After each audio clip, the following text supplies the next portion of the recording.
মাথায় যাদের মগজ আছে চিন্তা করেন তো, যে মানুষগুলো সামনে পেছনে বসে আছে এই মানুষগুলোকে নবীজি নাম ধরে বলতে পারলেন না কেন? যে এদেরকে রেখে গেলাম, এদের মেনে নিলেই জান্নাত পেয়ে যাবে। এ কথা বলেননি এই কারণে, এই কারণ নবী ছাড়া কারো ঈমান নিরাপদ না। যে কোনো সময় মানুষকে শয়তান বেঈমান করে ফেলতে পারে। নবীজি নবীদেরকেও শয়তান ধোঁকা দিয়েছে, কিন্তু আল্লাহ নিজে স্পেশাল ভাবে তাদেরকে বাঁচিয়েছেন। তাদের কথা আলাদা, বাকি পৃথিবীর কাউকে কারো নিরাপদ না ঈমান। হযরত ওমর নিজেই বলতেন মাঝে মাঝে হুযায়ফা ইবনুল ইয়ামিনকে ডাক দিয়ে, হুযায়ফা তুমি তো নবীজির গোপন কথাগুলো তোমার কাছে সব বলতো, তুমি একটু ইন্তেকালের আগে যে লিস্ট দিয়ে গেছে নবীজি যে মদিনায় মুনাফিক অমুক অমুক আছে, ওই লিস্টের ভেতরে দেখো তো আমার নামটা আছে কিনা। হযরত হুযায়ফা ডাক দিয়ে বলে, খলিফাতুল মুসলিমিন, আমিরুল মুমিনিন, কি বলেন আপনি? জান্নাতের গ্যারান্টি দিয়েছে নবীজি নিজে আপনাকে, আর আপনি বলেন আপনার নাম মুনাফিকের খাতায় আমি দেখব, এ কেমন কথা? হযরত ওমর চোখের পানি ফেলে দিয়ে বলেন, ভাই হুযায়ফা, আমি নবীজির কাছেই শুনেছি দুনিয়াতে কারো ঈমান নিরাপদ না মরণের আগ পর্যন্ত। আমি এখনো পর্যন্ত জানি না আমি নিরাপদে ঈমান নিয়ে মরতে পারবো কিনা। এই জন্য অন্তত দেখো মুনাফিকের যে লিস্ট আছে ওর ভেতরে আমার নামটা আছে কিনা। যদি থাকে আমি এখনো মরণের আগে তওবা করে ফিরে আসতে পারবো। মাওলানা আশরাফ ভাই হয়তো মুনাফিকদের যে আচরণগুলো ওগুলোই বলছিলেন, আমি হালকা হালকা শুনেছি। আমি কোরআন হাদিস পড়ে মুনাফিকের প্রায় 13টা গুণ পেয়েছি। কয়টা? আমরা অধিকাংশ মানুষ 3টা জানি। কথা বললে মিথ্যা বলে, ওয়াদা করলে ভঙ্গ করে, আমানত রাখলে খেয়ানত করে, ঝগড়া হলে গালি দেয়। এরকম অনেকগুলো আমি গবেষণা করে করে কোরআন হাদিস থেকে 13টা পেয়েছি। মুনাফিকদের এই আচরণগুলো হয়তো উনি বলছিলেন, শেষ করতে পারেননি ভাই আমার।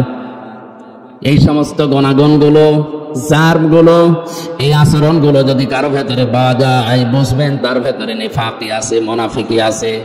আর মুনাফিককে আল্লাহ যদি মরণের পরে জাহান্নামে দেয়, আবু জেহেলের উপরে দেবে না, আবু জেহেলের নিচে দেবে। মুনাফিককে আল্লাহ যদি জাহান্নামে দেয়, আবু জেহেলের উপরে দেবে না নিচে? কোথায় আছে আন্দাজে বলে না? সূরা নিসা 140 নম্বর আয়াতে আল্লাহ পাক বলেন, ইন্নাল্লাহা জামিউল মুনাফিকিনা ওয়াল কাফিরিনা ফি জাহান্নামা জামিআ। অবশ্যই আমি আল্লাহ জাহান্নামের ভেতরে একত্রিত করব মুনাফিক এবং কাফেরদের। আগে কার নাম বলেন বলেন? আবু জেহেল মুনাফিক ছিল না কাফের? আয়াত দ্বারা বোঝা যায় যারা মুনাফিক এরা কিন্তু আবু জেহেলের নিচে থাকবে না, এরা থাকবে উপরে। ঠিক। আরে ভাই আপনি তো উল্টাপাল্টা বলেন। আবু জেহেল যদি জাহান্নামে পড়ার পরে থেমে যায়, মুনাফিক থামবে না, একেবারে নিচে থাকবে। ইন্নাল মুনাফিকিনা ফিদ দারকিল আসফালি মিনান নার ওয়ালান তাজিদা লাহুম নাসীরা। অবশ্যই মুনাফিকদের জায়গা হবে জাহান্নামের একেবারে নিচে। আসফাল ইসমে তাফসীল, এর জায়গার নিচে নেই, একেবারে নিচে তাদের জায়গা দেব। শুধু জায়গা নিচে দেব না, এই মানুষগুলোকে কেউ সাহায্যের কথা বলতেও আসবে না। কাফেরদের যত কথা আমি পেয়েছি, কোন কাফেরকে সাহায্য করা হবে না এমন কথা নেই, যদিও তাদেরকেও সাহায্য করা হবে না, কিন্তু ওয়ালাং তাজিদা লাহুম নাসীরা এরকম কঠিন শব্দ নেই।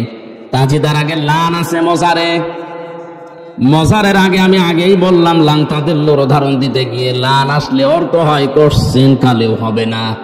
আল্লাহ বলেন মুনাফিক যদি জাহান্নামের নিচে যায়, ওদেরকে সাহায্যের জন্য কেউ আসবে না, সাহায্য করাও হবে না। যদি বলেন নাউযুবিল্লাহ। এখন আমার প্রশ্ন হচ্ছে, মুনাফিক তৈরি হয় কাদের ভেতরে? মুসলমানদের। বলেন কাদের ভেতরে?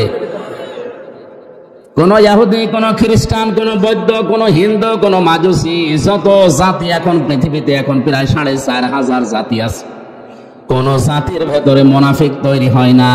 মুনাফিক শুধুমাত্র তৈরি হয় মুসলমানদের ভেতরে। আমরা যেহেতু মুসলমান হিসাবে দাবি করি, তাহলে মুনাফিকের জার আমাদের ভেতরে থাকার সম্ভাবনা বলেন না কেন? হযরত ওমর যদি বলেন এখনো যদি আমার নামটা থাকে আমি তওবা করে ফিরে আসবো, ভালো হয়ে যাবে মরণের আগে, তা আমাদের ওই চিন্তা ভাবনার দরকার নেই। কেউ যদি বলে আমি ইহুদি দেখবো, তাহলে আপনি ইসরায়েলে যান, শুধু ইহুদি পাবেন। তামাম দুনিয়ার নিকৃষ্ট জাতি হিসাবে এখন যারা পরিচিত, জঘন্যতম জাতি হিসাবে যারা দুনিয়ায় পরিগণিত, এখন তারা হচ্ছে ইহুদি। দুনিয়ার যত অপকর্মের মূল হোতা এই ইহুদিরা। কথা বুঝতেছে? খ্রিস্টানকেও যদি দেখতে চায়, আপনি আমেরিকায় যান, শুধু খ্রিস্টান পাবেন। কেউ যদি বলে আমি বৌদ্ধ দেখবো, চীনে যান, মায়ানমারে যান, শুধু বৌদ্ধ পাবেন। কোন মানুষ যদি বলে আমি মুশরিক দেখবো, পাশের রাষ্ট্রে ভারতে যান, শুধু মুশরিক পাবেন। এখন যদি বলেন জাহান্নামের একেবারে নিচে থাকবে যারা মুনাফিক, আমি দেখবো, এই দেশে পাঠানো লাগবে, কারণ এদেশে ৯৬% মুসলমান। মুনাফিক এই দেশে থাকার সম্ভাবনা আছে না নেই? মুনাফিক টোটা আচরণের ভেতরে 11 নম্বরে আমি পেয়েছি, ওদের সব সহ্য হয়, আল্লাহর কোরআনের কথা সহ্য হয় না। কোরআনে কারীম জানিয়েছে ওয়াইদা কিলা লাহুম তাআলাউ ইলা মা আনজালাল্লাহু ওয়া ইলার রাসূলি রাআইতাল মুনাফিকিনা ইয়াসুদ্দুনা আনকা সুদুদা। সূরা নিসার 61 নম্বর আয়াতে আছে, আল্লাহ পাক বলেন হে নবী, যখন আপনি মানুষদেরকে বলবেন আসো আল্লাহ এবং রাসূলের আদেশের দিকে আসো, রাআইতাল মুনাফিকিনা, আপনি দেখতে পাবেন মুনাফিক যারা ইয়াসুদ্দুনা আনকা সুদুদা, আল্লাহ এবং রাসূলের আইনের কথা, আদর্শের কথা বলা মাত্রই তারা আস্তে করে পেছন দিক থেকে কেটে পড়বে। হয়তো বিভিন্ন নাম দিয়ে তারা কাটবে। কিছু কিছু মানুষ বলবে এটা রাজনীতি। আজ দেশে বলে না, আল্লাহর আইনের কথা বলতে গেলে, রাসূলের আদর্শের কথা সঠিকভাবে তুলে ধরতে গেলেই বলে এটা রাজনীতি, এ ওয়াজ হচ্ছে না, আস্তে করে চলে যায়। আপনি বলেন ১৫০০ বছর আগে সূরা নিসার ৬১ নম্বর আয়াতে আল্লাহ যা যা বলেছে বাংলাদেশের সাথে এখন মিলে যাচ্ছে। আমার তো মনে হয় আমি যে কথা বলছি এখন খাপের খাপ মুমতাজের আপনি যা যাচ্ছেন, মুনাফিক দেশে এখন আছে। আল্লাহর আইনের কথা বললে এর কাছে রাজনীতি মনে হয়, রাসূলের আদর্শের কথা বললে, রাসূলের বিচার ব্যবস্থার কথা বললে এর কাছে রাজনীতি মনে হয়। বলে এটা আমাদের সংবিধানের বাইরের কথা। পৃথিবীর সবচাইতে বড় সংবিধান আল্লাহর কোরআন।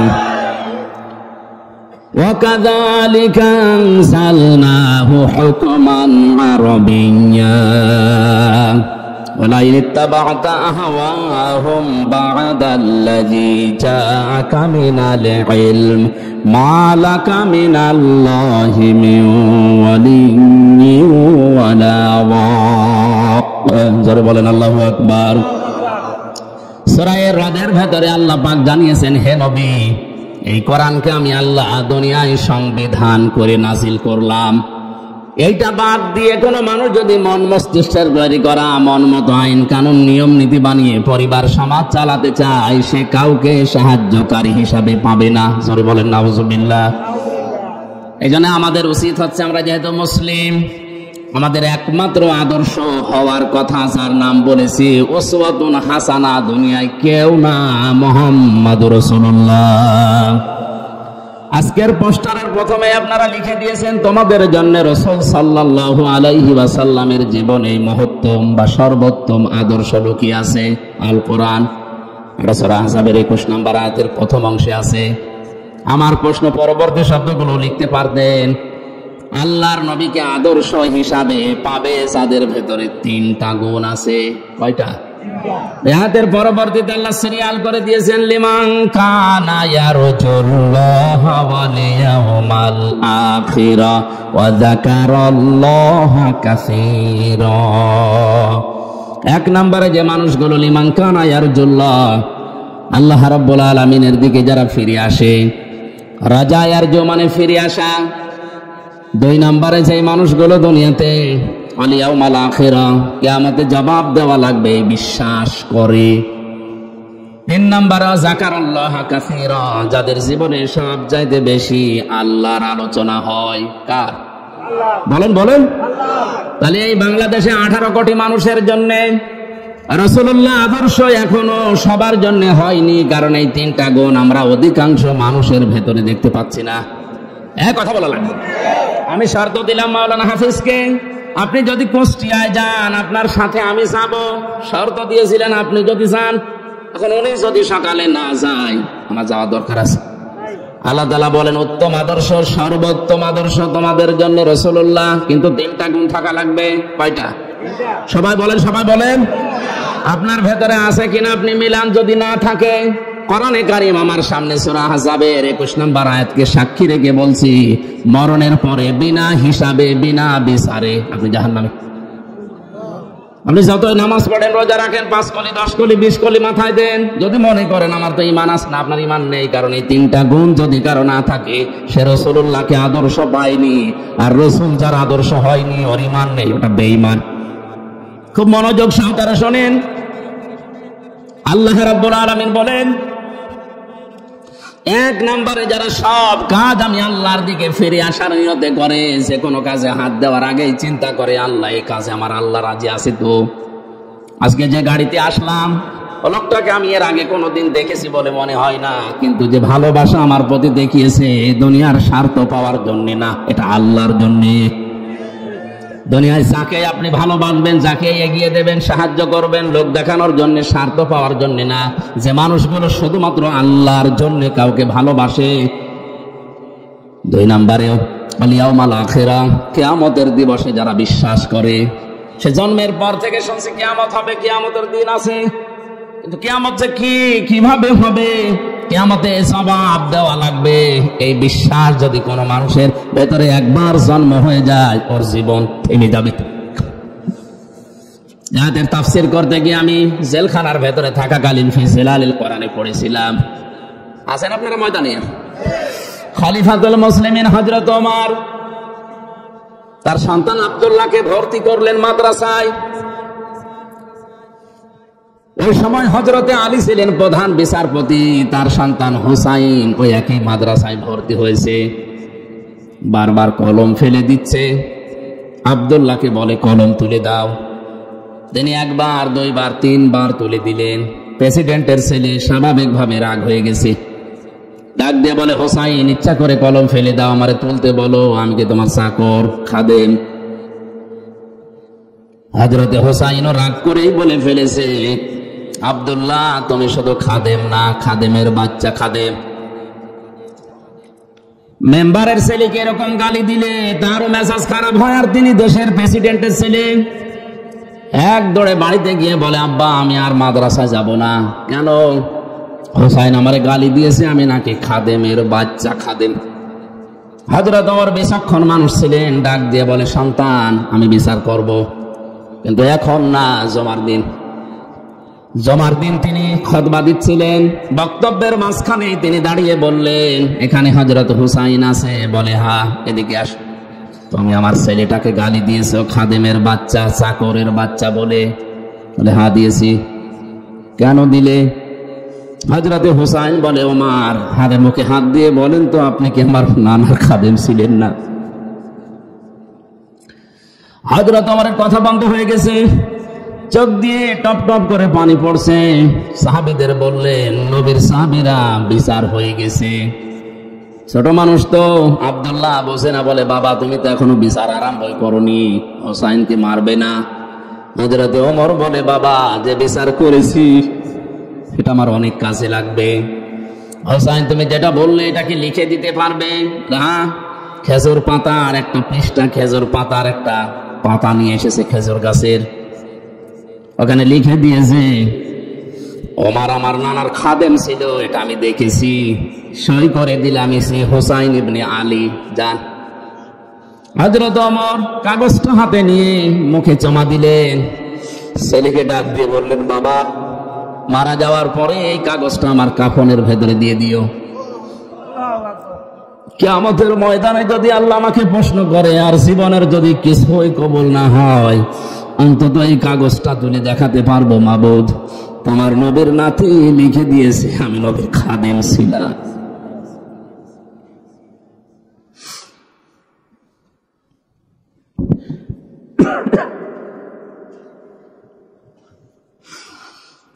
এই ওসিলাই হলেও তুমি আমাকে আজকে মাফ করে দাও। এই ধরনের মানুষেরা কিয়ামতের যে বিশ্বাস, যে ভয় তাদের ছিল, এরপরও একটা দুর্বল হাদিস বলছি শিক্ষার জন্য। হযরত ওমরেরও আল্লাহর দরবারে নিজের জীবনের মাত্র কয়েক বছরের হিসাব দিতে লেগেছিল প্রায় 12 বছর। ইন্তেকালের পরে প্রায় 12 বছর পার হয়ে গেল। হযরতে আব্দুল্লাহ একবার স্বপ্ন দেখলেন, হযরত ওমর সুন্দর পোশাক পরে নদী থেকে আসতেছে গোসল করে। ডাক দিয়ে বলে, বাবা কোথায় ছিলেন? কতদিন আপনাকে দেখি নাই। হযরতে ওমর বলে, বাবা আজকে 12 বছর আমি দুনিয়ার জীবন ছেড়েছি। মহান আল্লাহ আমার জীবনের হিসাব নিচ্ছিলেন। শেষ পর্যন্ত তিনি আমাকে বলেছে, ওমর তোরে মাফ করে দিলাম। কারণ আল্লাহ যদি কারো প্রতি ন্যায় বিচারও করে সে বাঁচবে না, যদি সঠিক বিচারও কারো প্রতি করে সে বাঁচবে না। অন্যায় বিচার তো আল্লাহ করেই না, ন্যায় বিচার করলেও কেউ পার পাবে না। আল্লাহ যদি কাউকে বাঁচাতে চায় বলবে শেষে যে তোরে মাফ করে দিলাম। আল্লাহ যদি অবিচার করেন এ কথা বিশ্বাস করবেন না, আল্লাহ অবিচার করেন না। আল্লাহ যদি কারো উপরে ন্যায় বিচার করেন সে বাঁচবে না, সে ধরা খাবে। কথা বুঝতেছেন? আল্লাহ অবিচার, কথা বলে না কেন? আল্লাহ অবিচার, ন্যায় বিচার করলে বাঁচার কোনো উপায়। আল্লাহর কাছ থেকে যদি কেউ বাঁচতে চায় একটা মাধ্যম আছে, যে আল্লাহ আমারে মাফ করে দাও। হযরত ওমর বলেন, আমারে শেষ পর্যন্ত আল্লাহ ডাক দিয়ে বলে, ওমর তোরে মাফ করে দিলাম। ফেরেশতা আমারে নিয়ে গোসল করিয়ে জান্নাতের নহর থেকে এই যে সাদা পোশাক জান্নাতের, এটা পরিয়ে আমাকে বলছে, যান আপনি জান্নাতে যান। ও কক্সবাজার বাসী, হযরত ওমরের যে জীবনী শুনলেন, আকাশের তারকার চাইতে যার নেকির কাজ জীবনে বেশি ছিল। কোন রাস্তা দিয়ে গেলে শয়তান পর্যন্ত 40 দিন ওই রাস্তায় যেতে ভয় পেত। এত বড় পাওয়ারফুল মানুষ নবীজি বলেন, একবার আমার স্ত্রীরা আমার কাছে এইটা দেন ঝগড়া করছিল। হযরতে আবু বকর আসলেন, স্ত্রীদের ঝগড়া থামে না। হযরতে ওসমান আলী এসেছে, তাদের ঝগড়া থামে না। হযরতে ওমর কিছুক্ষণ পরে বাইরে থেকে সালাম দিয়েছে, আসসালামু আলাইকা ইয়া রাসূলুল্লাহ। স্ত্রীরা বলছে, আপনি থাকেন, আমরা গেলাম। কারণ এখন যে লোকটা এসেছে এর মুখের আগে হাত চলে। হযরত ওমরকে দেখে ওই দিন নবীজি বলেছিলেন, ওমর তুমি যে রাস্তা দিয়ে চলো ও রাস্তায় শয়তান পর্যন্ত চলে না। এই ধরনের মানুষ যদি কিয়ামত নিয়ে এই টেনশনে থাকে, আমাদের কি হয়েছে বলেন? নবীজিকে আদর্শ পাওয়ার জন্য কিয়ামতে জবাবদিহি করা লাগবে। এই টেন্ডেন্সি, এই বিশ্বাস আমাদের জন্ম দেওয়া লাগবে। এটা নেই এই জন্য আজ দুর্নীতি হয়, এইটা নেই এই জন্য আজ বেগম পাড়া তৈরি হয়, এইটা নেই এই জন্য আজ আমাদের অধিকারগুলো আমরা আদায় করতে পারি না। যদি কোনো মানুষ 100 ভাগ বিশ্বাস করে যে আমার জবাব দেওয়া কিন্তু লাগবে, 2 দিন আগে 2 দিন পরে ওর জীবন এমনিতেই পাল্টিয়ে যাবে। মক্কার ওই মানুষগুলো তাদেরকে জোতা মেরে লাঠি মেরে মানুষকে হেদায়েত করেনি। নবীজি এই কিয়ামতে জবাব দেওয়া লাগবে এই কথাগুলো যখন তুলে ধরেছেন, ওই মানুষ যাদের বিবেক ছিল, বুদ্ধি ছিল, যাদের কপালে হেদায়েত ছিল, তারা এমনিতেই এই কথাগুলোর উপর ঈমান এনে পাল্টিয়ে গেছে। আমি রাসূলুল্লাহকে আদর্শ পাওয়ার জন্য 3 নম্বরে বলেছিলাম, যাকারাল্লাহা কাসীরা। যাদের জীবনে সব চাইতে বেশি জিকির থাকবে, আলোচনা থাকবে আল্লাহর। আল্লাহ কাসীর দিয়েছেন, কলিলানে দেননি, আবার কাসীরুন দেননি, কাসীর আছে। সব চাইতে বেশি তাদের মুখে, তাদের পরিবারে, সমাজে, রাষ্ট্রে, তাদের সব জায়গায় নাম থাকবে, আলোচনা থাকবে কার? কালিমাতুল্লাহি হিয়াল উলিয়া, আল্লাহর কালিমা তাদের উপরে থাকবে। আমার মনে হয় সংসদ ভবন থেকে শুরু করে আমাদের এই ইউনিয়ন পরিষদের অফিস পর্যন্ত সব জায়গায় আল্লাহু আকবার বড় করে লিখে রাখা দরকার, দেখলে আল্লাহর নাম মনে হয়। কিন্তু এগুলো না দিয়ে এমন এমন জিনিস আমরা টাঙিয়ে রাখি, আল্লাহর নাম তো দূরের কথা, কার নাম মনে হয় আল্লাহ জানে।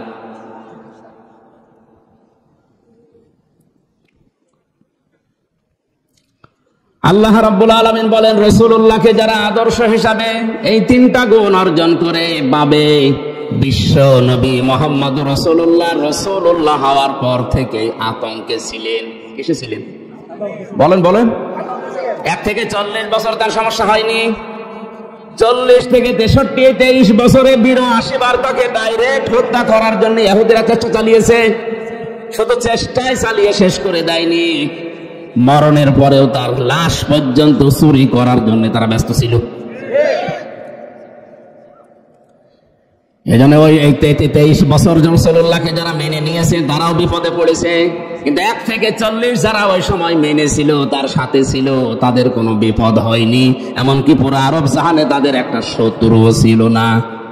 আর রাহিকুল মাখতুম, এই ঐতিহাসিক সিরাত গ্রন্থে আপনি দেখবেন 1 থেকে 40 বছর পর্যন্ত নবীজির পেছনে মানুষ ছিল না, তা না ছিল।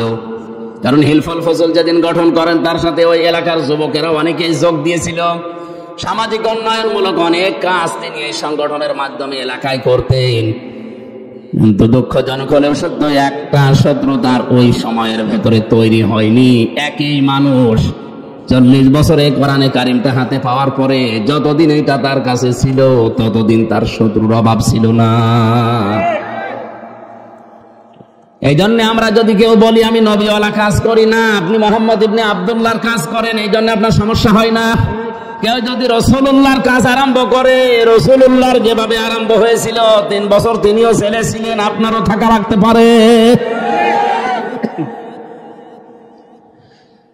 আমাদের উচিত হবে যে আয়াতটা আপনারা লিখে দিয়েছেন, এটা আমাদের বাস্তব জীবনে যদি আমরা সেট করতে চাই, ওই 3টা শর্ত আমাদের মানা লাগবে। এই শর্তগুলো আমার আল্লাহর। আরো জোরে বলেন কার? আল্লাহ আমাদের মেনে নেওয়ার তৌফিক দিন। জোরে বলেন আমিন। আমার আলোচনার বিষয় বলেছিলাম কোন পাপে কোন গজব। জবান খুলে কোরআনের এই সোনালী আয়াত সূরা রুম 41 নম্বর আয়াতটা পড়েছি। পড়েন, আউযু বিল্লাহি মিনাশ শাইতানির রাজীম, বিসমিল্লাহির রহমানির রহিম।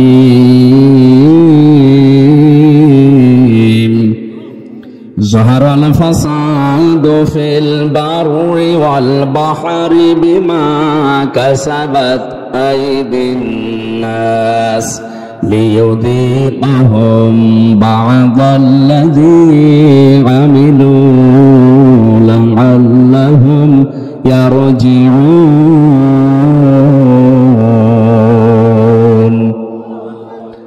আল্লাহ রাব্বুল আলামিন বলেন, জলস্থলে যে বিপর্যয়,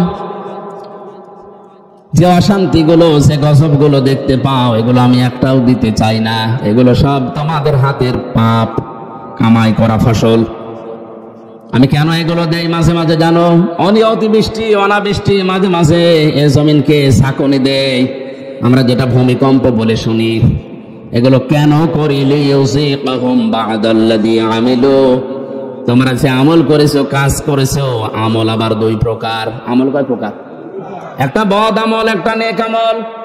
এই বদ আমল যারা দুনিয়ায় করে তাদেরকে আমি আল্লাহ একটু থামাতে চাই, এই আযাবগুলো দিয়ে তাদেরকে আমি আল্লাহ একটু বাধা দিতে চাই, দেখি তারা ফিরে আসে কিনা। লা'আল্লাহুম ইয়ারজিউন, আমি চাই যে তারা ফিরে আসুক।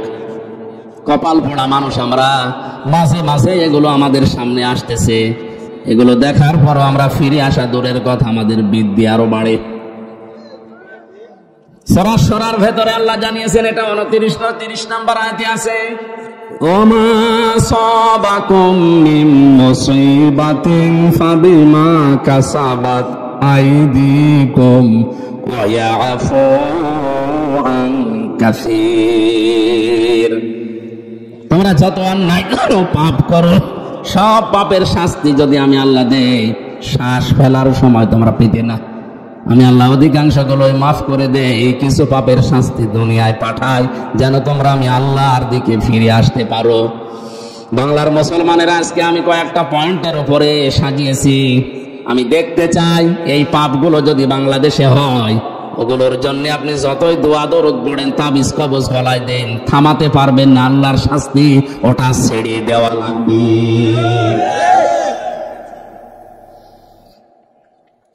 কোরআনে কারিমে সূরা আনকাবুত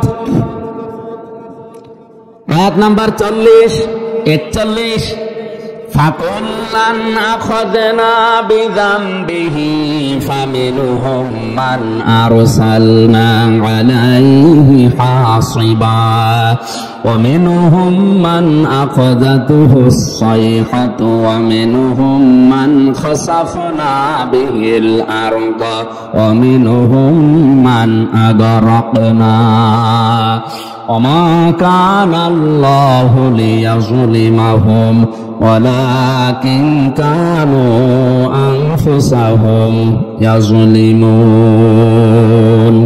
سبحان الله والحمد لله لا إله إلا الله سبحان الله والحمد لله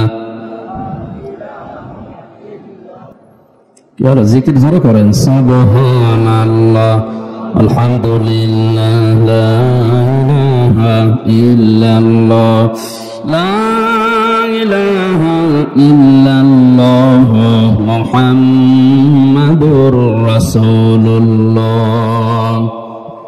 আয়াত বুঝতে কষ্ট হচ্ছে? আল্লাহ রাব্বুল আলামিন বলেন, যুগে যুগে বহু মানুষকে আমি তাদের পাপের জন্য পাকড়াও করেছিলাম। কাউকে আমি ঝঞ্ঝা নামক বৃষ্টি দিয়ে, পাথরের বৃষ্টি দিয়ে, কাউকে ডুবিয়ে, কাউকে পানি দিয়ে, জলোচ্ছ্বাস দিয়ে দুনিয়া থেকে আমি তাদেরকে বিদায় করে দিয়েছি। কাউকে জমিনের ভেতরে গেড়ে দিয়েছি। আমি কারো উপরে আল্লাহ জুলুম করি না, মানুষ নিজেরাই নিজেদের উপরে জুলুম করে। কথা বলেন ঠিক কিনা? আমি প্রথম বলেছিলাম আল্লাহর বিচার ব্যবস্থা 3 প্রকার। 1 নম্বরে আল্লাহ জুলুম, এই কথা বলে না কারো। 2 নম্বরে আল্লাহ ন্যায় বিচার করলে কেউ বাঁচবে। 3 নম্বরে কেউ বাঁচতে চাইলে আল্লাহর রহমত। এজন্য আল্লাহ বিচার করেন না। 2 নম্বরে আমার আল্লাহ ন্যায় বিচার করলে কেউ বাঁচতে পারবে না। 3 নম্বরে কেউ বাঁচতে চাইলে আল্লাহর ক্ষমা পাওয়া লাগবে। যে সমস্ত পাপের জন্য আল্লাহ তাদেরকে ধরেছিলেন, দেখি ওই পাপগুলো এখন বাংলাদেশে আছে কিনা। আল্লাহ রাব্বুল আলামিন বলেন, وإلى مدين أخاهم شعيبا قال يا قوم اعبدوا الله ما لكم من إله غيره قد جاءتكم بينة من ربكم فأوفوا الكيل والميزان ولا تبخسوا الناس أشياءهم ولا تفسدوا في الأرض بعد إصلاحها ذلكم خير لكم إن كنتم مؤمنين الله أكبر। আমি শুআয়বকে পাঠিয়েছিলাম মাদিয়ান শহরে তার ভাইদের কাছে।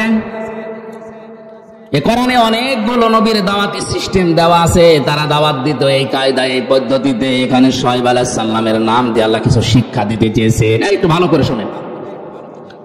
হযরতে শুআয়ব আলাইহিস সালামকে মাদায়েন শহরে তার ভাইদের কাছে আল্লাহ পাঠিয়ে বললেন, তুমি দাওয়াত দাও, হে আমার জাতির লোকেরা, আল্লাহ বাদে কোনো মাবুদ নেই, ইলাহ নেই, ইবাদত পাওয়ার যোগ্যতা কারো নেই। আমরা যারা সত্যি নবীদের উত্তরসূরি দাবি করছি, আল্লাহর কসম আমরাও কিন্তু এই কথাই আপনার কাছে বলছি।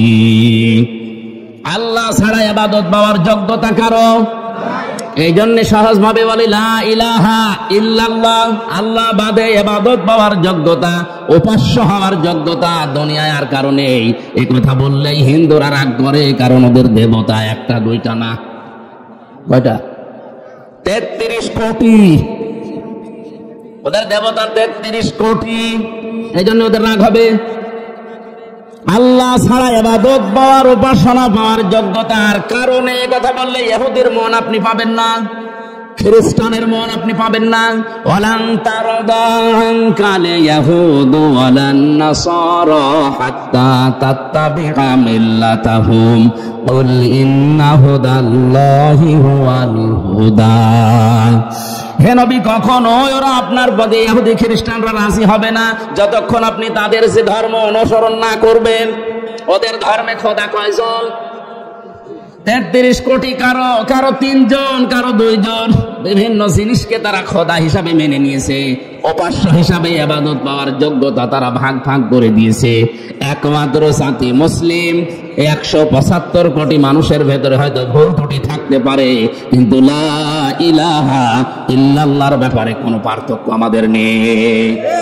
আমরা মনে প্রাণে বিশ্বাস করি, এ কথা কাছে লাগাতে চাই, আল্লাহ ছাড়া ইবাদত পাওয়ার যোগ্যতা কারো, উপাসনা পাওয়ার যোগ্যতা কারো। নবীদের দাওয়াত এইটাই ছিল, ইয়া কওমি ইবুদুল্লাহ মা লাকুম মিন ইলাহিন গায়রু, আল্লাহর ইবাদত করো কারণ তিনি ছাড়া কোনো ইলাহ নেই।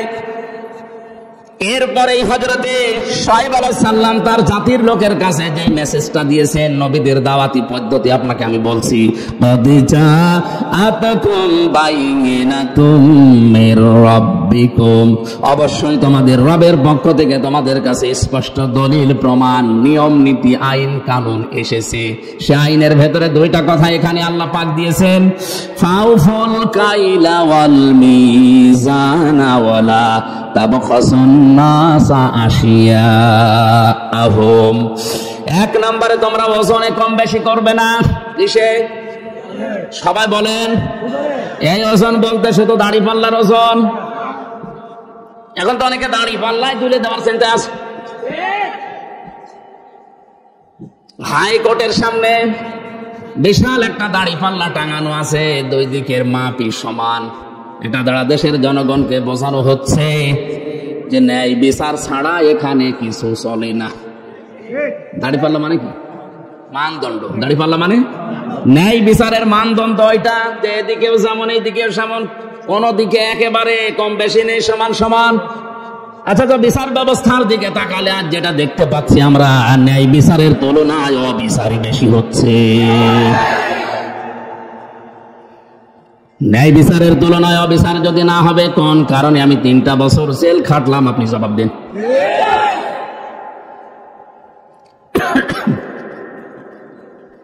হযরতে শুআয়ব ডাক দিয়ে বলেছিলেন, আমার জাতির লোকেরা তোমরা এই পাপটা ছেড়ে দাও, ওজনে কম বেশি করবা না। কারণ এই পৃথিবীতে আল্লাহ যত মানুষকে লানত দিয়েছেন, বরদোয়া দিয়েছেন, তার 1 নম্বরে তারা, ওয়াইলুল লিল মুতাফফিফিনা আল্লাযীনা ইযা কালু আলান নাসি ইস্তাওফুন ওয়া ইযা কালুহুম আও ওয়াসানুহুম ইখসিরুন। ধ্বংস হয়ে যাক, বরবাদ হয়ে যাক, আমি আল্লাহর লানত ওই মানুষগুলোর উপরে যারা ওজনে কম বেশি করে। কিসে? বলেন বলেন। এই ওজন বলতে যারা দোকানদার তারা না, এই যে এইটাও, এই যে মঞ্চটা, এই যে মেম্বারটা, এটা হক কথা বলার জায়গা। এখানে বসে যারা সঠিক কথাগুলো বলতে চায় না, তারাও কম বেশি করছে। প্রাইমারি স্কুল থেকে বিশ্ববিদ্যালয় পর্যন্ত যারা শিক্ষকতা করছেন, এটা যেহেতু রেকর্ড হচ্ছে, কালকেই তামাম দুনিয়ায় ছড়াবে। আমার বিশ্ববিদ্যালয়ের স্যাররা অনেকে মন খারাপ করে, আমি জানি। আল্লাহর কসম, শিক্ষক যারা আমার মাথার তাজ, আপনাদেরকে আমি ভালোবাসি। আমি কোরআন আপনাদের কাছেই পড়েছি, যতটুকু আমি বুঝেছি। আপনারা ওইভাবে বোঝেন না কেন? প্রাইমারি থেকে বিশ্ববিদ্যালয় স্যার পর্যন্ত যে যতটুকু পেয়েছে, ওজনে কম বেশি করা মানে নেওয়ার সময় বেশি নেয়, দেওয়ার সময়। এদের প্রতি লানত কার? এক কথা বলে রাখবে, লানত কার? বিশ্ববিদ্যালয়ে স্যার হওয়ার জন্য কত জ্ঞান লাগে, এটা আমি নিজে অনার্স মাস্টার্স করতে গিয়ে দেখেছি। একজন ডক্টর 45 থেকে 50 মিনিটের একটা ক্লাস নেয়, কমপক্ষে 40-50টা বইয়ের রেফারেন্স তার দেওয়া লাগে। কারণ সামনে যারা বসে আছে ওরা গরু ছাগল না, সব মেধাবী। বিশ্ববিদ্যালয়ে গরু ছাগল চান্স পায়। বাংলাদেশের মেধা যাদের বেশি তারাই ওখানে যায়, আর তাদের সামনে বসে 40-45 মিনিট আপনি বক্তব্য দেবেন। সলিমদ্দি কলিমদ্দির মতো না, কোনো কনসার্ট না, এক টান দিয়ে দিলাম, একটা দুলিয়ে দিলাম, হয়ে গেল না। অন্তত বিশ্ববিদ্যালয়ে যারা ক্লাসের মতো ক্লাস নেয়, তাদের 40-50টা বইয়ের রেফারেন্স দেওয়া লাগে। কারণ আমরা জানি ভার্সিটিতে কোনো বই ওইভাবে নেই। স্যারদের লেকচার গুলো থেকে লাইব্রেরিতে হাজার হাজার বই আছে, ওখান থেকে বাছাই করে প্রশ্নের উত্তর তৈরি করা লাগে। এই যে স্যাররা এই পর্যায়ে যেতে তাদের কত মেহনত করা লেগেছে, তারাও তাদের শিক্ষকের কাছ থেকে কত কিছু পেয়েছে। নেওয়ার সময় তারা তো ঠিক মতোই নিয়েছে, কিন্তু দেওয়ার সময় অধিকাংশ স্যাররা আমাদেরকে ওইভাবে দিতে চায় না। আজ প্রাইমারি থেকে আপনি তাকান, মাদ্রাসা বলেন, স্কুল বলেন, কলেজ বলেন, ভার্সিটি বলেন, সব জায়গায় ক্লাসে 45 মিনিটে যেটা দেওয়ার কথা ওইটা ঠিক মতো দেয় না, বলে প্রাইভেট করা, কোচিং করা লাগবে। এই যে আপনি নেওয়ার সময় ঠিক মতো নিয়েছিলেন, দেওয়ার সময় ঠিক মতো দিলেন না, এইটাই ওয়াইলুল লিল মুতাফফিফিন। আপনি তো নেওয়ার সময় ঠিক মতোই নিয়েছিলেন, যদি ওইভাবে দিতেন আমার আর প্রাইভেট পড়া লাগতো না, কোচিং করা লাগতো না। বেশি বলে ফেললাম। এইটাই চলছে অধিকাংশ ভার্সিটির স্যাররা, রাজশাহী বলেন, কুষ্টিয়া বলেন, বরিশাল বলেন, চট্টগ্রাম বলেন, এই সমস্ত জায়গা থেকে ঢাকায় যে প্রাইভেট ভার্সিটিতে ক্লাস নেয়। সরকার আপনারা যেখানে রেখেছে এই জায়গায় আপনি যতগুলো টুকু পেয়েছিলেন ওইটা ডেলিভারি দিতে পারেন না। হযরতে শুআয়ব নবী এই কথা তার জাতির কাছে বললেন যে তোমরা ওজনে কম বেশি করবা না। আলা তাবখাসুন নাসা আশিয়া, এক একটা শব্দের ভেতরে লক্ষ লক্ষ কথা এরকম পয়েন্ট আকারে আছে, যত টানবে তত বের হবে। আমার শরীরের দিকে, গলার দিকে, আরে ঘড়ির দিকে তাকে আমি খুব তাড়াতাড়ি করছি।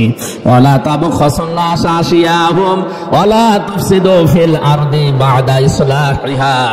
দ্বিতীয় নম্বরে, দুনিয়াতে শান্ত হয়ে যাওয়ার পরে অশান্তি করার জন্য পায়তারা করবা না, যেটা সবচেয়ে বেশি চলছে এই বাংলাদেশে। যালিকুম খায়রুল লাকুম, এইটাই ভালো কাজ। ইন কুনতুম মুমিনিন, যদি মুমিন বলে দাবি করে থাকো, ওজনে কম বেশি করা আজকে থেকেই বন্ধ করা লাগবে। এই ওজনে কম বেশি মানে খাদ্যে ভেজাল দেওয়া আছে, এই কথা বলেন না কেন? আজ হাজারো মানুষ নিজের সন্তান, নিজের বউ, নিজের মা যেগুলো খাবে ওগুলোতে ফরমালিন দেয় না, বিষও দেয় না, ঔষধও দেয় না, ওগুলো দেয় শুধু তাদের যেগুলো অন্যরা খাবে।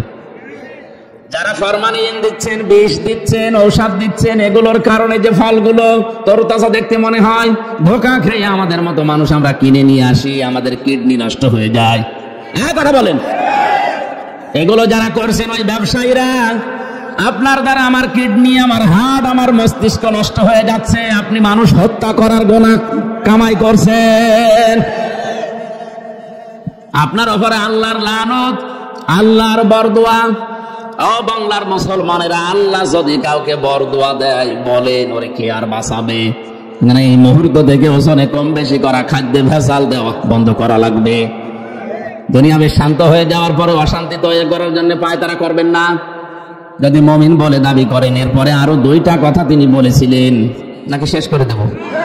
ওয়ালা তাকউদু বিকুল্লি সিরাতিন তু'রিদুনা ওয়া তাসুদ্দুনা আন সাবিলিল্লাহ মান আমানা বিহি ওয়া তাবগুনাহা ইওয়াজা واذكروا إذ كنتم قليلا فكثركم وانظروا كيف كان عاقبة المفسدين।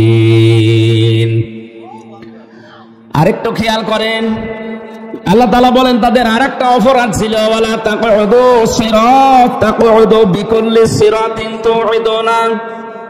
ওরা মানুষকে ধরার জন্য বিভিন্ন রাস্তায় বসে থাকতো ওত পেতে। আজ বাংলাদেশে এই গণাটায় 15 বছরে সবচাইতে বেশি বেড়েছে। ওত পেতে থাকে, কখন কারে ধরিয়ে দেওয়া যায়। এই জেলায় মনে হয় এখনো শুরু হয়নি। হয়তো একটু পাড়াপতি হিসাবে রাগারাগি হয়েছে, ঝগড়া হয়েছে, রাজনৈতিক একটা সিল লাগিয়ে তারা গোপনে ধরিয়ে দেওয়ার জন্যে থানায় উনি আগে 10,000 টাকা দিয়ে এসেছে যে অমুককে ধরে নিয়ে আসো। উনি ধরে নিয়ে যায়, নিজে আবার ছাড়ায়, মাঝখান থেকে লোকটার প্রায় 50,000 টাকা আল্লাহর ওলি খেয়ে ফেলেছে। আমি এটা একটু বেশি বলে ফেললাম।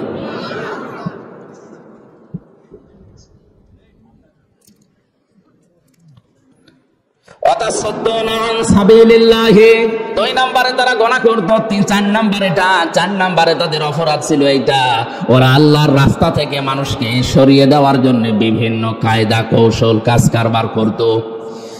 এত কাজে মানুষ যাচ্ছে, কোনো অসুবিধা নেই, আল্লাহর দিকে আল্লাহর পথের দিকে মানুষ আসলে বাধা। এই গুনাহগুলোর জন্য আল্লাহ রাব্বুল আলামিন হযরত শুআয়ব আলাইহিস সালামের জাতির উপরে যে গজব নাযিল করেছিলেন। এখনো যদি কোনো মানুষ এই কাজ কারবার কোনো বন্ধ না করে, জমিনে ওজনে কম বেশি করা, খাদ্যে ভেজাল দেওয়া, দুনিয়ায় শান্ত হয়ে যাওয়ার বড় অশান্তি করার জন্য পায়তারা করে বেড়ানো, মানুষকে বিপদে ফেলার জন্য মোড়ে মোড়ে বসে থাকা, থোকায় থোকায় শব্দটা আছে। ওয়ালা তাকউদু বিকুল্লি সিরাতিন তুরিদুনা ওয়া তাসুদ্দুনা আন সাবিলিল্লাহ। তোমরা বসে থেকো না মানুষকে ধরিয়ে দেওয়ার জন্য, বিপদে ফেলার জন্য কোন রাস্তার মোড়ে মোড়ে গোপনে, কিচ্ছু জানে না, ঘরে ঘুমিয়ে আছে, চোখ খুলে দেখছে জেলখানায়। কি গো, তুই গাছ কেটেছিস, তুই গাড়িতে আগুন লাগিয়েছিস, অথচ কিচ্ছু জানে না। 2-1 দিন ঠিক ওইভাবে কেটে যাচ্ছে, চোখ খুলে আবার দেখছে বাড়িতে। কি গো, খোঁজ নিয়ে দেখা গেল বাড়ি থেকে প্রায় 2 লাখ টাকা চলে গেছে। এইটা যদি কেউ বন্ধ না করে, আমার আল্লাহ তাদের উপরে মাঝে মাঝে ভূমিকম্প দেয়। রানা ফেলা যায় এমনি ঢসে পড়েনি। অনেকেই বলেছিল যে মনে হয় অনেকে ধাক্কা দিয়ে ফেলে দিয়েছে। আরে ভাই, ধাক্কা দিয়ে বিল্ডিং ফেলে দেওয়া আপনি ফেলে তো দেখি। 357টা বিল্ডিং এ ফাটল ধরেছে এবছরে। সারা বাংলাদেশের জরিপ, 357টার উপরে বিল্ডিং এ অলরেডি ফাটল ধরে গেছে। পানির স্তরগুলো, এই লেয়ার গুলো নেমে যাচ্ছে। কুল আরাআইতুম ইন আসবাহা মাউকুম গাওরান ফামাইয়াতিকুম বিমাইন মাইন। হে নবী, আপনি ওদেরকে বলেন তো, আমি যদি পানির লেয়ার নিচে নামিয়ে দেই, দুনিয়ায় কে আছে তোদেরকে পানি দেবে? কে বলছে? এই জন্য আমাদের উচিত হচ্ছে এই অপরাধগুলো যারা করছে বন্ধ করি, নয়তো যতই দোয়া দরুদ পড়েন, তাবিজ কবজ লাগান, কাবার ইমাম এনে দোয়া করালো, ভূমিকম্প বন্ধ করতে পারবেন না। কারণ 1500 বছর আগে কোরআনে আল্লাহ এই কথাগুলো জানিয়েই দিয়েছেন। আযাব গজব গুলো আসে এমনিতেই না। কক্সবাজারে তো আমার মনে হয় এই 2-3 দিন আসার পরে আমি যেটা দেখতে পাচ্ছি, যেভাবে ঢেউগুলো আসতেছে সাগরে, 10 হাত 15 হাত 20 হাত উঁচা হয়ে ঢেউ আসবে, আল্লাহর নির্দেশ শুধু লাগবে। না, আল্লাহ এটা পারে না। আল্লাহ যদি একবার বলে 40 হাত উঁচা হয়ে ঢেউটায়, তাহলে এই জেলা না, এ দেশ পুরা পানির নিচে চলে যাবে। আল্লাহ এটা করতে 10 বছর লাগবে। ইন্নামা আমরুহু ইযা আরাদা শাইআন আইয়াকুলা লাহু কুন ফায়াকুন। আল্লাহ পাক বলেন, আমি যখন কোনো কাজের আদেশ করি তখন কিছুই লাগে না, শুধু কোন বলি, ফায়াকুন, এটা হতে 1 সেকেন্ডও সময় লাগে না। এই জন্য আমাদের উচিত আমাদের পাপের কাজগুলো ছেড়ে দেওয়া, থেমে যাওয়া। আমি মুসলিম শরীফ থেকে একটা হাদিস আসার সময় পড়ছিলাম, 6 প্রকার নারীকে আল্লাহ জাহান্নামে দেবে বলে ঘোষণা দিয়েছে। কয় প্রকার? মা বোন যারা এসেছেন খুব ভালো করে শুনবেন, মোবাইল থাকলে সেভ করে নিন। এই 6 প্রকারের ভেতরে যদি আপনি 1 প্রকারে উপরে যান, আপনার নামাজ, রোজা, বোরকা পরা সব মাঠে মারা যাবে, আপনি জাহান্নামে। 1 নম্বরে যাদের মাথার চুল খোলা থাকে স্বামী বাদ দিয়ে অন্য কারো জন্য, এরকম মেয়ে লোকে দেশে এখন আর নেই। যে হোটেলে আসি আল্লাহর ওলিরা সবাই হোটেলে উঠেছে। একজন মেয়ে লোক যদি চুল খুলে রাখে, শুধুমাত্র খুলে রাখতে পারবে তার স্বামীর জন্য। স্বামী বাদে পৃথিবীতে কারো জন্য মেয়ে লোকের চুল খুলে রাখা জায়েজ নেই, এমনকি বাবাকেও চুল খুলে দেখানো জায়েজ নেই। কথা বুঝতেছেন?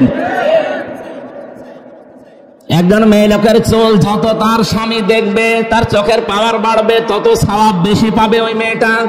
এমনকি আল্লাহর নবী জানিয়েছেন, কোন স্বামী যদি স্ত্রীর মাথায় হাত বুলিয়ে দেয়, যতগুলো চুল পড়বে অতগুলো সওয়াব হবে। আর অন্য যত মানুষের চুল দেখবে, অতগুলো সাপ আল্লাহ বানিয়ে কবরে পাঠাবে। চুল ওরা দেখায়, স্বামীকে না, পরপুরুষকে বেশি। এই জন্য যে মহিলার মাথার চুল খোলা থাকবে স্বামী বাদ দিয়ে অন্য কারো জন্য, সে জাহান্নামী। 2 নম্বরে স্বামীকে যে মহিলা সম্মান করে না। 3 নম্বরে স্বামীকে বাদ দিয়ে দেবর, ননদ বা অন্য কারো সাথে যারা হাসি তামাশায় লিপ্ত থাকে বেশি সময়, স্বামীর কাছে আসলে মুখ গোমরা হয়ে থাকে।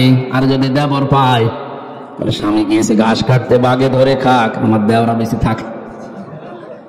কবিতা এরকম পড়েছিলাম কোথায় যেন, তো স্বামী ঘাস কাটতে গেছে মাঠে, ওর বাগে ধরে খেয়ে ফেলো, আমার দেওরা বেঁচে থাক। স্বামী বাদ দিয়ে অন্যের সাথে যদি কেউ হাসি তামাশা করে, মজাক করে, আর কি আড্ডা করে, মহিলা জাহান্নামী। 4 নম্বরে যে মহিলা অপবিত্রতা থেকে পবিত্রতার খবর রাখে না, শরীর খারাপ হয়েছে, কবে যে পবিত্র হবে ওর খেয়ালই নেই, স্বামীর যে হক আছে ওর মনেও নেই। এই জন্য যখনই শরীর অসুস্থ হবে, সুস্থ হওয়ার পর থেকে নিজেকে পরিষ্কার পরিচ্ছন্ন করে স্বামীর জন্য উপস্থাপন করা লাগবে। 5 নম্বরে মিথ্যা বলে, গীবত করে, এরপর আবার কসম করে কথায় কথায়। মেয়েদের স্বভাব এটা বেশি, ওরা কিছু হলেই কসম কাটে। কসম যদিও কাটে, আবার ছেলের মাথায় হাত দিয়ে, স্বামীর মাথায় হাত দিয়ে কসম কাটে। এমনকি কাবা শরীফের ছবি টাঙানো বলে কাবার কসম। দুনিয়াতে একজনের নামে শুধু কসম কাটা যায় আছে, কে? হ্যাঁ বলেন বলেন। আমরা কসম কাটি বড় যে জিনিস, সে জিনিসের উপরে এ দুনিয়ায় সব চাইতে বড়। বলেন বলেন। আর আল্লাহ যখন কসম কাটেন, তখন কসম কাটেন ওই জিনিসের সাথে, যেই জিনিসের সাথে আমাদের জীবনের সম্পর্ক আছে। আমাদের জীবনের সম্পর্ক আছে সময়ের সাথে। কিসের সময় আছে? এই জন্য আমির হামজা আছে, সময় নেই হামজার দাম। এখন যদি আমার সময় শেষ হয়ে যায়, আপনারাও আমাকে নামিয়ে দেবেন। আর আমার জীবনের সময় যদি শেষ হয়ে যায়, আমাকে মানুষ আর হামজা বলবে না, মরহুম হামজা বলবে।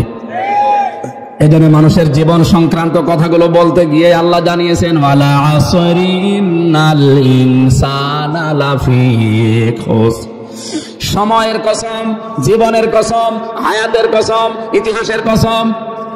যেহেতু মানুষের হায়াত আছে, মানুষ আছে, জীবন আছে, মানুষ আছে, এগুলো না থাকলে মানুষের আর দাম থাকে না। এর সম্পর্ক মানুষের জীবনের সাথে রিলেটেড। এজন্য আল্লাহ মানুষের জীবন সংক্রান্ত কথা বলতে গিয়ে কসম দিয়েছেন হায়াতের, সময়ের। জোরে বলেন সুবহানাল্লাহ। আমরা যে তো কসম দিতে পারি শুধুমাত্র আল্লাহ ছাড়া আর কারো নামে না। মা বোন যারা এসেছেন, কসম যদি কাটতেই হয় আল্লাহ নামে কাটবেন। তাছাড়া পৃথিবীর কোন পীর বাবার নামে, কোরআনের নামে, কাবা শরীফের নামে ছেলের মাথায় মেয়ের মাথায় হাত দিয়ে কসম কাটা জায়েজ নেই। 6 নম্বরে যারা অন্যের সুখ দেখে চলে, যারা অন্যের সুখ দেখে চলে এবং কিছু দান করলেও যারা খোটা দেয়, এই 6 প্রকার নারীর কথা মুসলিম শরীফে নবীজি জানিয়েছেন। আশা করছি মা বোন যারা এসেছেন, এই 6 প্রকারের কোনো কিছু যদি আপনার ভেতরে থাকে, আপনি এই মুহূর্তে নিজেকে পাল্টাবেন। আল্লাহ আমাদেরকে এই যে 4টা অপরাধের কথা বলেছিলাম, ওজনে কম বেশি করা, খাদ্যে ভেজাল দেওয়া, দুনিয়া শান্ত হয়ে যাওয়ার পরে অশান্তি তৈরি করা, মানুষকে বিপদে ফেলার জন্য উৎপিতে থাকা, আর আল্লাহর রাস্তা থেকে মানুষকে ফেরানোর জন্য চেষ্টা চালানো, এই গুনাহগুলো থেকে যদি আল্লাহ আমাদেরকে না বাঁচান, আমরা যদি চেষ্টা না করি, ভূমিকম্পের মতো এই জিনিস আবার আসবে। আল্লাহ আমাদেরকে একটা মানার তৌফিক দেন, আমিন। বারাকাল্লাহু লানা ওয়া লাকুম ফিল কুরআনিল আযীম।